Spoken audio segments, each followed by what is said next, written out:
কিভাবে এই 3 আফগান বেআইনিভাবে ভারতে ঢুকে পড়লো দিনের পর দিন, যদি তারা আমি ধরেও নি তর্কের খাতিরে ভিসা নিয়ে ঢুকেছে কোনো ব্যবসা করতে কিছু করতে, তারপরে তারা কীরকমভাবে ভারতে ভিসা এক্সপায়ার করার পরে থেকে যাচ্ছে স্বরাষ্ট্র দপ্তরের বিদেশ মন্ত্রকের নজর এড়িয়ে, আমরা তাও জানি না।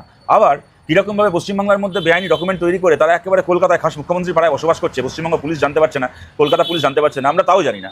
সত্যি সত্যি এটা ঘটনা যে যদি এই ধরনের যেখানে যেখানে ঘটছে, দেখুন এই ইললিগাল অনুপ্রবেশে দুভাবে হয়। এক হচ্ছে কেউ ভিসা নিয়ে ভারতে আসে, তারপরে তারা ফেরত যায় না, অথবা কেউ হচ্ছে চোরাপথে ভারতে আসে এবং ভারতের ভেতরে এসে ডকুমেন্ট বানিয়ে নেয়। রাজ্য সরকারের অফিসগুলোকে ব্যবহার করে তাদের জাল ডকুমেন্ট তৈরি হয়। আমরা বারবার করে বলে এসেছি, রাজ্য সরকার এবং কেন্দ্র সরকার যদি আন্তরিক হয় তাহলে এই অনুপ্রবেশ আটকানো সম্ভব এবং বেআইনি অনুপ্রবেশকারীদের চিহ্নিত করা সম্ভব। ধরুন এখন এসআইআরের আবহে কথাটা আমাদের বলতে ভালো লাগছে, কিন্তু বাস্তবটা কি? এখনও তো বাংলা এসআইআরের কাজ শুরু হয়নি, এখনও তো কোনো বিএলও বাড়ি বাড়ি যাওয়া শুরু করেনি, তার মধ্যেও তো পুলিশ ক্র্যাকডাউন করে এদেরকে ধরলো। অর্থাৎ এটা করা যায়।